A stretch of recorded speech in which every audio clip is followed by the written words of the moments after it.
Baik, selamat pagi, salam sehat ya teman-teman. Jadi sambil menunggu mau apel hari Senin, sejak tadi malam saya melihat di beranda medsos itu ada yang ya banyak sekali. Ini masih tentang topik air pegunungan si Aqua itu ya teman-teman ya. Tadi pagi saya juga melihat lagi di beberapa beranda medsos teman-teman itu ada yang menyatakan Kang Deddy Mulyadi akhirnya damai dengan pihak Aqua. Nah itu kan berita yang gimana ya menurut saya ya. Ya menurut teman-teman juga gimana gitu kan ya.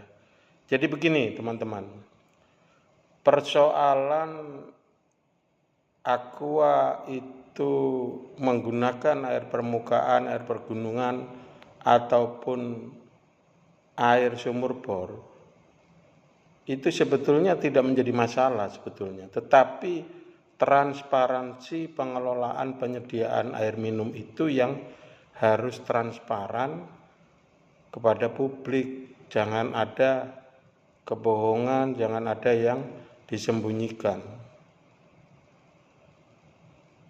Jadi problemnya itu gini loh teman-teman ya. Kalau di Undang-Undang Dasar itu kan udah jelas kan, semua sumber daya alam yang menguasai hajat hidup orang banyak itu dikuasai oleh negara.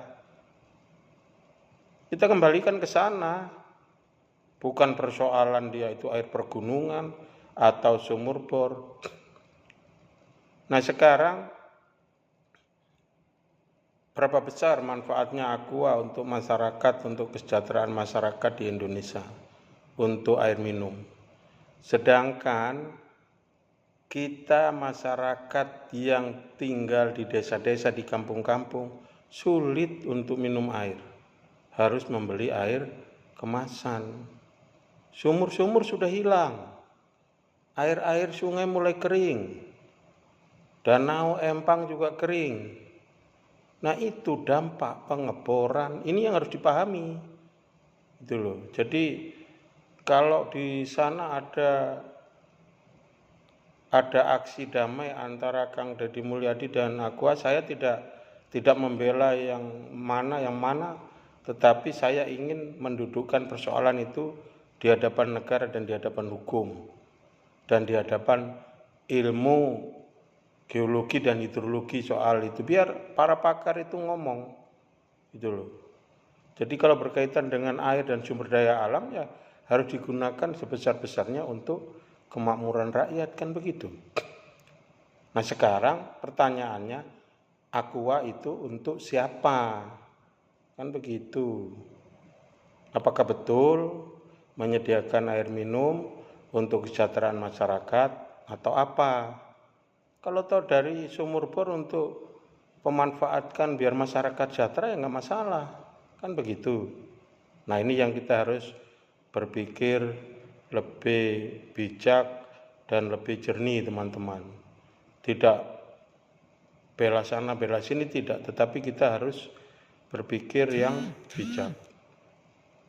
Dan kalau berbicara soal air minum, kesini-sininya itu air minum itu makin mahal teman-teman. Saya sendiri nih ya, karena saya seorang sanitarian, orang kesling dan teknik lingkungan juga. Saya di rumah saya itu pernah air dari WTP, dari PDAM itu saya olah sendiri, bisa minum tuh bisa. Tapi jatuhnya untuk maintenance operasional itu mahal. Makanya saya kembali ke air galon. Pakai apa Pak? Ya kadang mineral, kadang fit, kadang aqua. Nah sekarang ini jujur ya, dengan fluktuatif harga yang begitu melonjak, ya kadang-kadang ya bukan apa ya. Saya bisa katakan sekarang ini yang lebih beruntung mungkin orang-orang yang tinggal di desa yang bisa memanfaatkan air sumur, mata airnya masih bagus, terus kemudian direbus. Kan begitu. Nah, sekarang air RO itu kisaran sekarang 5-6 ribu. Sekarang kisaran air galon isi ulang baik mineral, baik fit atau aqua itu kan 15 ke atas tuh. Nah, kalau dipikir-pikir ya orang selalu ingin cari yang murah. Kan begitu, teman-teman. Nah, inilah persoalan air ini menjadi krusial karena menyangkut hajat orang banyak, ya. Jadi teman-teman sekalian, biarlah persoalan ini nanti mungkin kalau bisa ya negara yang menyelesaikan, ya.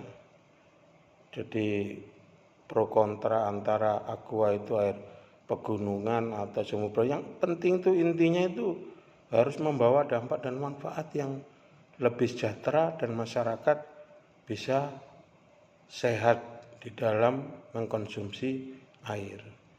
Begitu ya teman-teman, selamat pagi, selamat beraktivitas.